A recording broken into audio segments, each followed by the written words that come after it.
You listen. The phrase flies through the air like a disguised arrow. It comes packaged in a polite tone, a subtle criticism, an ironic comment that diminishes you. But no one but you notices. You swallow dry. Your chest hardens. Your jaw clenches. Your fists clench discreetly under the table. Your breath becomes short. Your blood runs hot. But you smile. You say everything is fine. You say you get the joke. You say you don't mind. And inside, you burn. Again. You've been doing this for years. Since forever, perhaps. Ever since you learned that feeling angry was ugly, that responding was rude, that exploding was failure. So you shut up. You adjusted. You learned to take a deep breath, to count to 10, to step back. You became a master at holding back. And no one sees.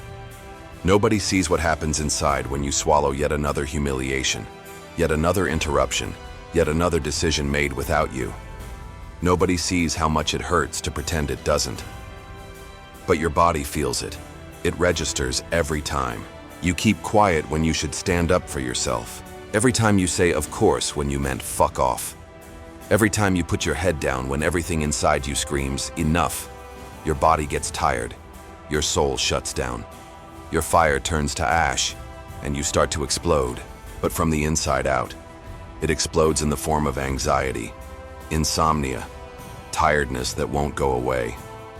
Self-sabotage. You explode against yourself. You start to sabotage yourself because you don't know where else to put so much contained strength.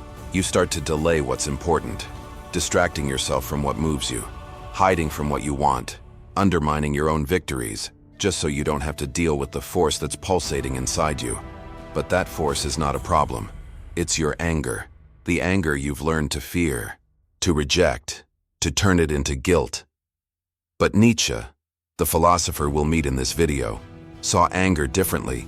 He saw it as the spark of will, the sign of life that still pulses, the power that hasn't let itself die. You feel anger because, somewhere, you still believe that you deserve more. Anger is the part of you that hasn't accepted submission, that hasn't accepted silence, that hasn't accepted being erased, but instead of listening to it, you repressed it. And that comes at a price. You've become an expert at keeping quiet. And the question now is, until when? How long will you keep saying that everything is fine? When everything inside you is calling for change, how long will you keep smiling when your whole body wants to scream? Today, let's dive into this anger. Let's look at it with the eyes of Nietzsche, who didn't see it as a defect, but as a strength. Maybe what you call out of control is just accumulated life, and maybe it's time to let it go. You've learned that feeling angry is wrong. From an early age, you were taught that shouting was ugly, that stomping your foot was a tantrum, that speaking loudly was rude, that standing up for yourself was selfish. You learned to hold back, to smile instead of reacting, to give in instead of standing up, to lower your eyes instead of holding them. And little by little, you became what they call mature, centered, in control. But inside, something died. You became respectable, yes, but also predictable, cordial, and deeply frustrated, because the control you gained came at a high price. It cost you your vital energy, that inner spark that made your body vibrate, that indignation that moved you, that honest fury that said, "This isn't right," now lives repressed, gagged, suffocated in a corner of your soul. And what's worse, you're ashamed of your strength, ashamed of the fire you feel, ashamed of being intense, of wanting too much, of standing up to people, of saying no, contesting. You learned that your anger was dangerous, that it hurt, that it made you feel rejected. So instead of listening to it, you buried it. But what you bury alive comes back. And your anger came back. It came back as self-sabotage. You started to hold yourself back, being late, forgetting appointments, procrastinating dreams, hiding from everything that requires your full presence. You want to do, but you don't. You want to act, but you paralyze yourself. You want to break cycles, but you cling to them as if they were cages too familiar to let go of. You feel tired, without knowing why. Angry at the world, but powerless against it. Full of energy that you don't know where to put, and so you direct it against yourself. Nietzsche would say, you haven't repressed anger. You repressed life. Because anger, contrary to what you've been taught, isn't out of control. It's not destruction. Anger is the spark of your power. It is the boundary between what you can bear and what you can no longer bear. It's your cry for identity when the world tries to shape you. It's your body saying, I exist, and I don't accept less than I deserve. But you've learned to doubt that cry. You learned to shut up. And today, you live in a state of cold war against yourself, trying to keep the peace with the world while you implode inside. But this peace comes at a cost, and that cost is you. You've felt it, haven't you? That urge to say everything you think, to break away from what imprisons you, to be who you are with courage. But something in you says, calm down. Don't ruin everything. Don't make a scene. Don't be aggressive. And you back off. Again. You think you're being rational, but you're actually sabotaging yourself because inside you is a repressed impulse. An impulse that wants to create, it wants to act. It wants to destroy what no longer serves, and then rebuild something new. Nietzsche called this the will to power. An inner movement that doesn't accept being tamed. It seeks to affirm life at its most intense. But this will need your anger. Without it, you become apathetic, passive, disconnected from your own flame. You begin to adapt, to obey, to repeat, to live in automatic mode, because it's safer, because it's more mature. But Nietzsche didn't believe in maturity that suppresses instinct. He believed in maturity that integrates force, that channels chaos, that transforms fury into creation. You don't need to explode, but you do need to listen to yourself. You need to look honestly at the anger that inhabits you. You need to give it a name, form, a voice. Because when you silence your anger, you silence yourself. And nobody can live like that for long, without listening to themselves, without allowing themselves, without asserting themselves. You're not dangerous for feeling. You're dangerous when you abandon yourself. Nietzsche would say, anger was never the problem. The problem is what happens to those who get used to silencing it. No more silence. Your strength wants to come back. What if the anger you're hiding is the most alive part of you? Think carefully, not with the moral filter you've been taught, not with the social codes that have shaped you. Think with your body, with the memory of what it feels like to be silenced, when you are diminished, when injustice gets to you and you have to swallow the pain so as not to upset anyone. You feel it. Your blood boils, your chest tightens, your hands want to move, your mouth wants to say something, and you shut up. Again. Because they say anger is an ugly thing. The stuff of weak, impulsive, out-of-control people. They say that anger is a sign of imbalance, that strength lies in calmness, that virtue is restraint. But what if it were the other way around? What if anger wasn't the problem? What if anger was the compass? Anger pinpoints exactly where your soul is being wounded. It screams the moment you turn away from your truth. It flares up when someone oversteps your boundaries, when you are treated as less than you are, when you find yourself shrinking to fit into spaces that were never meant for your greatness. What if, instead of being ashamed of your anger, you started to listen to it? What if you asked, what are you trying to show me? Nietzsche didn't see anger as a moral error. He saw it as a vital power, an expression of the will to power, that inner force that moves us beyond survival. An energy that does not accept mediocrity, that does not tolerate submission, that wants to grow, assert itself, surpass itself. He believed that instinct wasn't the problem. The problem was the fear of using it, because it's easy to control anger. Easy, in the social sense.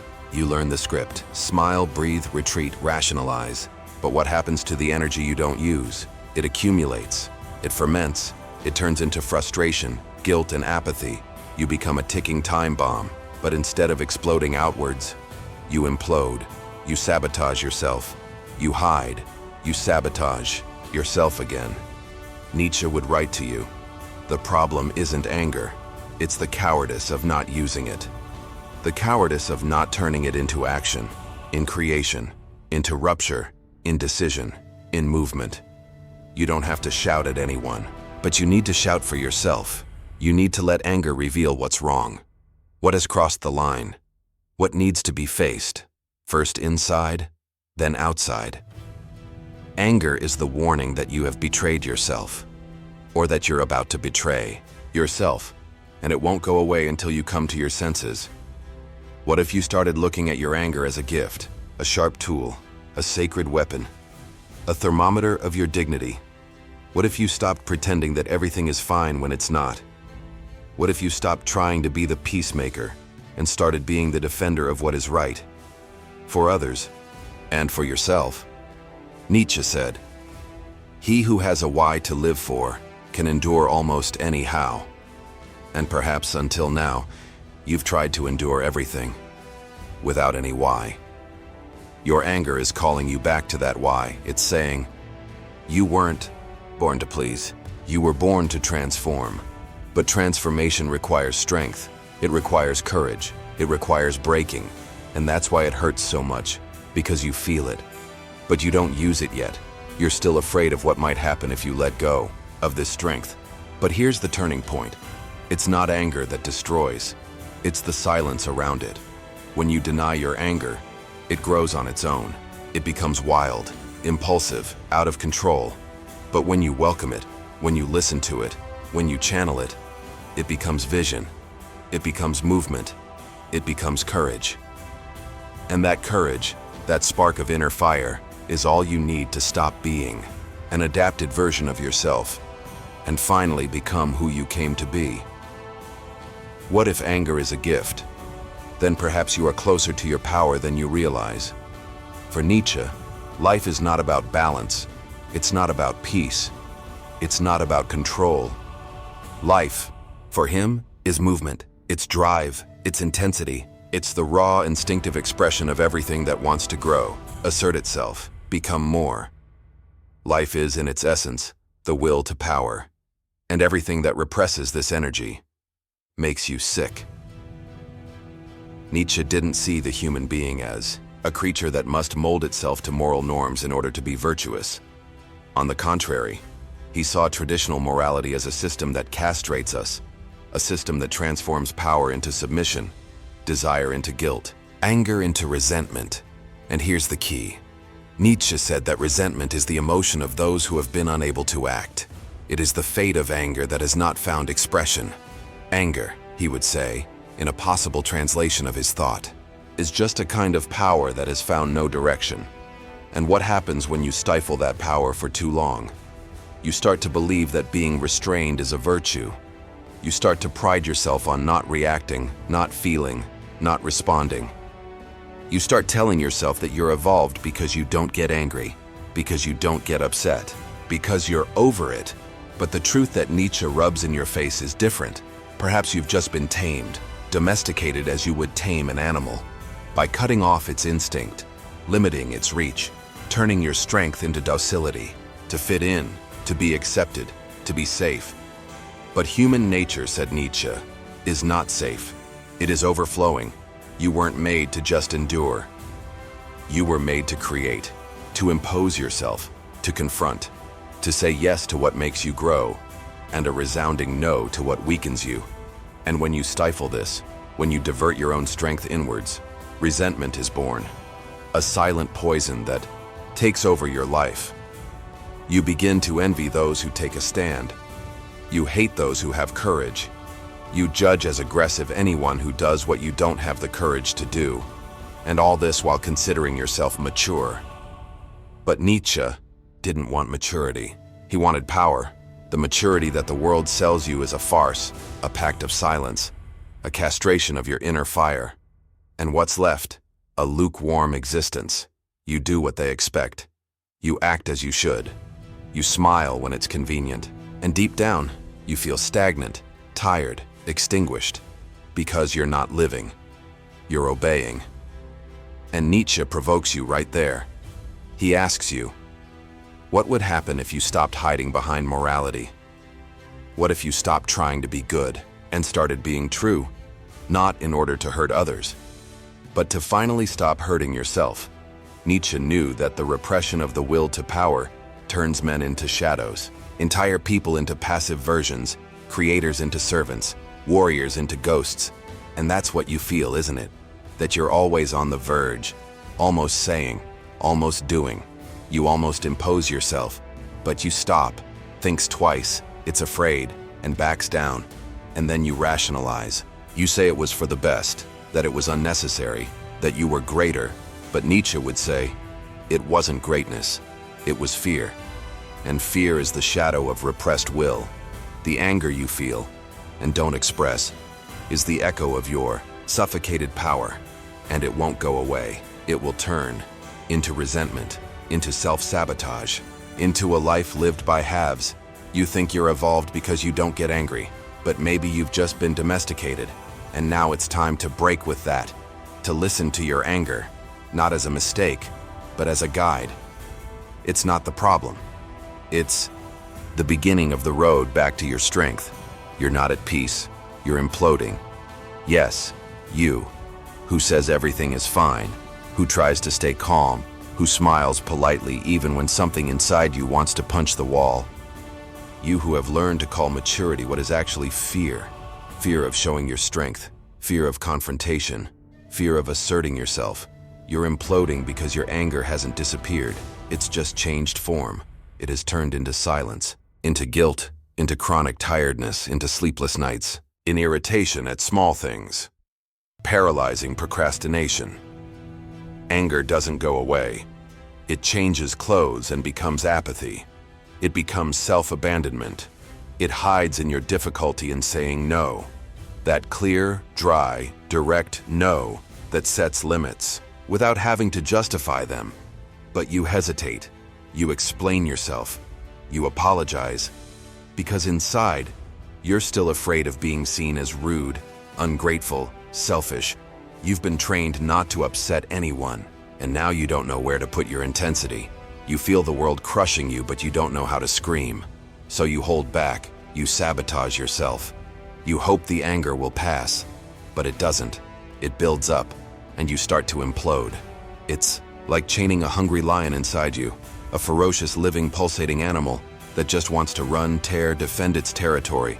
But you restrain it, and it goes crazy, not because it's bad, but because it was made to move, to express itself, to exist with force. You've become the cage. Your anger is the lion. And the most tragic thing, you think you're doing the right thing. You think you're being noble by holding back. You think you're evolving by not reacting. But what you're actually doing is denying yourself. And this denial spreads like poison. You feel it in your body, the constant tension in your neck, your stomach, your chest.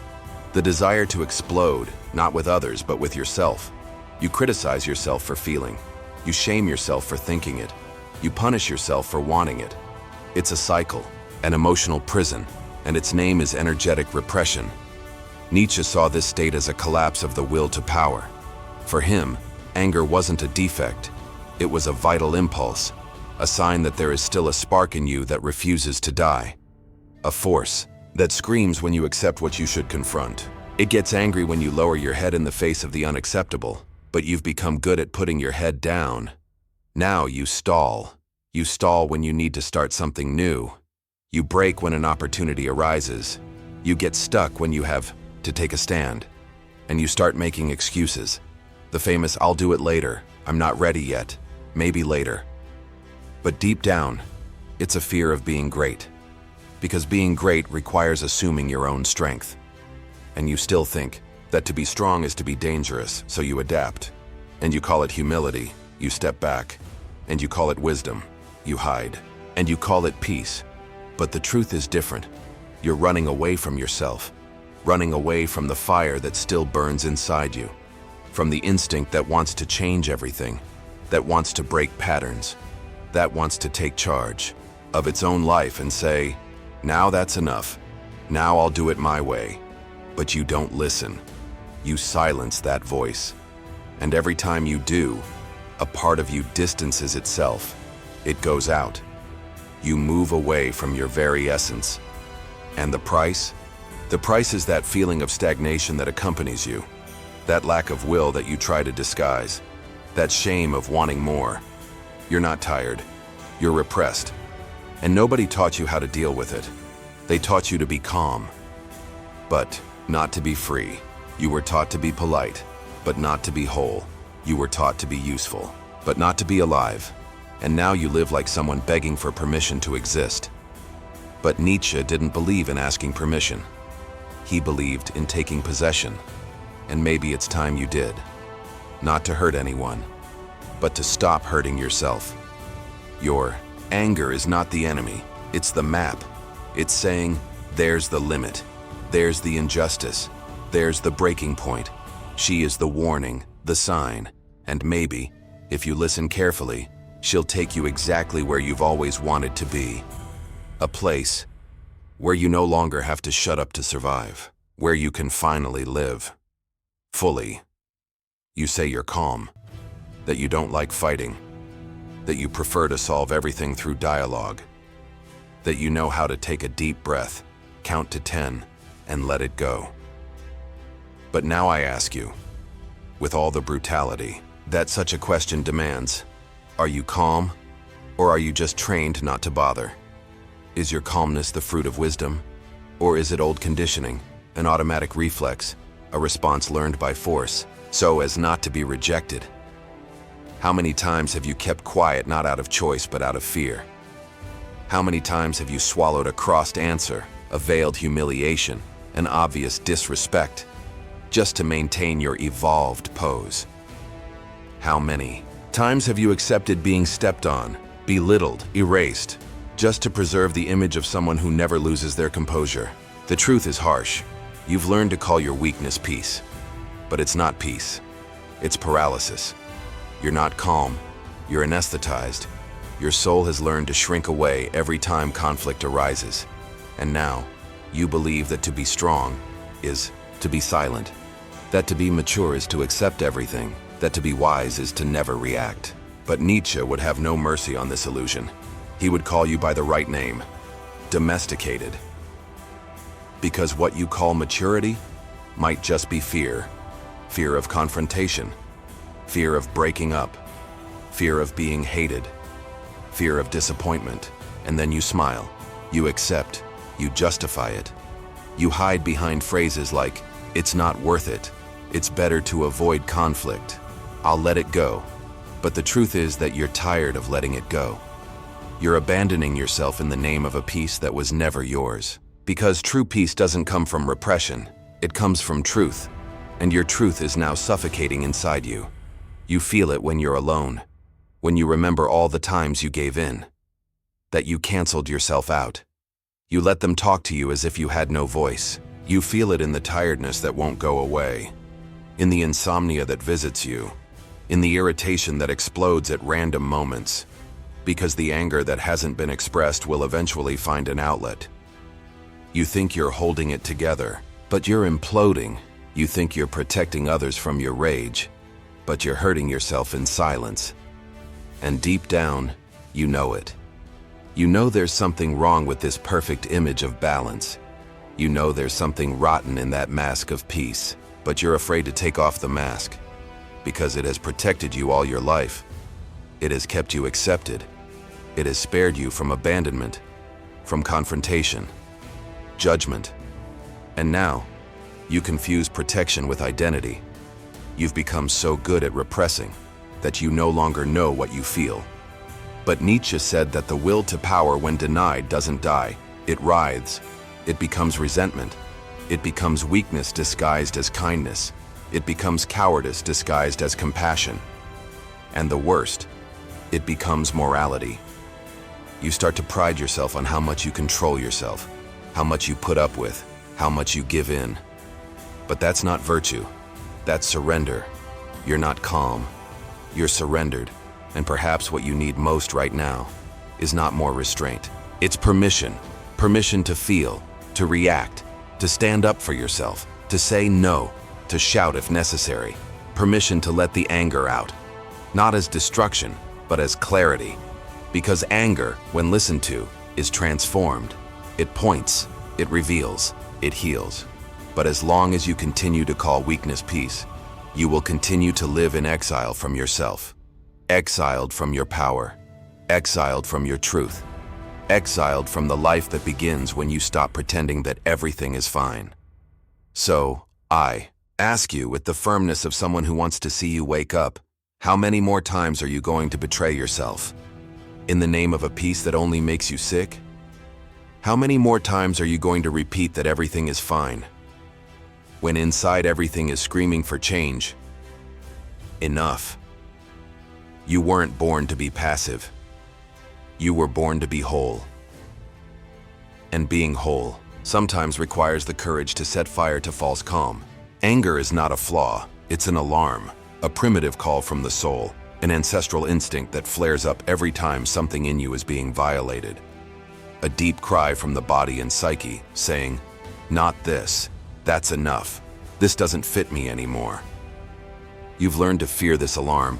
You learned to turn it off every time it went off. You swallowed your reactions, disguised the pain, smiled while your forehead throbbed and your stomach churned. You called it self-control. But it wasn't. It was deactivation, a cruel silencing of your most instinctive emotional intelligence. Anger was never the problem. The problem was that you stopped listening to what she was saying. You believed she was a monster, that it needed to be tamed, extinguished, suppressed. But the truth, and here's the turning point that could change everything, is that she was never the monster. She is the guardian of her limit, the guardian of her dignity, the guardian of your emotional territory. She appears not to destroy, but to protect, to warn, to maintain what is essential, and yes, to break it when necessary. Nietzsche saw this with brutal clarity. He saw in anger a spark of the will to power, a force born not of hatred, but of life, from the raw pulse of existence that refuses to be oppressed, quenched, tamed. You don't need to destroy your anger. You need to use it to rebuild yourself. It's there for a reason. It is your instinct for self-preservation, trying to save you from your own submission. It's trying to remind you of who you were before you bent over backwards to be accepted, before you learned that you had to smile in order not to be rejected, before you started calling your strength a flaw. Anger wants to restore you to yourself. It wants to return you to your wholeness, to your truth, to your axis, to your autonomy. It is the compass that points out what no longer fits. It marks the boundary between you and the world. It draws the line between what you tolerate and what you will no longer accept. And no, it doesn't have to lead you to destruction. It can lead you to action, to decision, to movement, to real change. You can let it make room for the new, for a version of you that is no longer afraid to stand up for itself, to defend itself, to put itself forward. A version that no longer needs to beg for respect, because it builds respect from within. Yes, it will hurt, because in accepting your anger, you'll have to face up to everything you've allowed, everything you've swallowed, everything you've endured. You'll have to look at the years you spent silent. You'll have to face up to the relationships you lost, the opportunities you abandoned for fear of being a nuisance. But this pain is the beginning of healing. Nietzsche wasn't talking about gentle cures. He was talking about internal explosions, earthquakes of the soul, of brutal confrontations that break down what needs to be broken and then raise up what should never have been put aside. You can rebuild. You can be reborn from the ashes of your anger, not as someone unbalanced, but as someone who has finally understood that real balance comes not from silence, but from expression, from truth, the courage to be. You no longer need to emotionally mutilate yourself in order to please. You no longer need to call what is prison peace. Anger is calling you home. It's telling you that you're still alive, that there's still a flame in you that hasn't gone out, that it's still time to get up. So listen. Listen to that inner roar you've tried to silence. It doesn't want to lead you into chaos. It wants to rescue you. You're not weak for feeling angry. You're weak when you surrender to a life without truth. And maybe today is the day you stop surrendering. Today, you're going to do something different. You're going to give shape to your anger. Not with shouts, not with explosions, but with truth. You're going to get that strength out of your chest and onto paper. Yes, paper. Because paper doesn't judge. Paper doesn't take offense. Paper isn't afraid of your intensity. It just wants you to say it. So now, find a place where you can be alone. Close the door. Turn off the world for a few minutes. Take a blank sheet of paper, a pen that glides easily, and start. No filter, no censorship. Write a letter of anger. It doesn't matter to whom. It could be to the person who shut you up, to the situation that diminished you, to the system that crushed you, to the version of yourself that betrayed you, for the silence you kept, the limits you never set. Say it all. Say what you never had, the courage to say. Say what you rehearsed 1,000 times in your mind but swallowed on the spot. Say what has been suffocating you for years.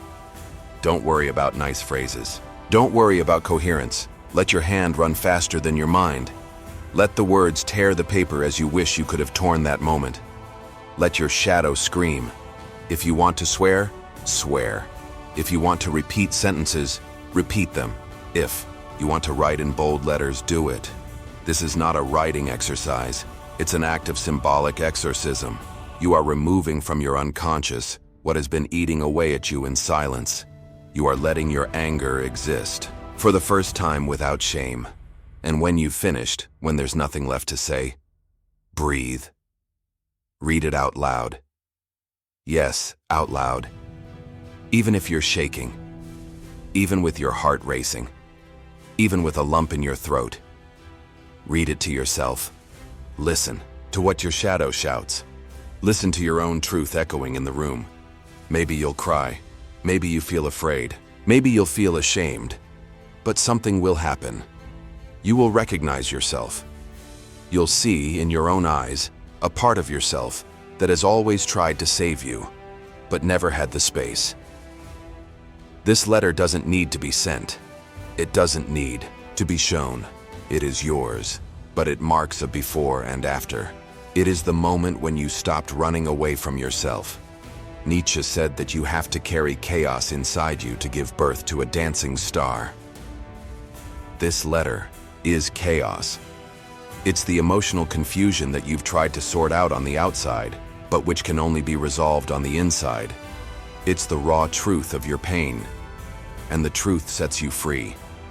Anger is only transformed when it is heard.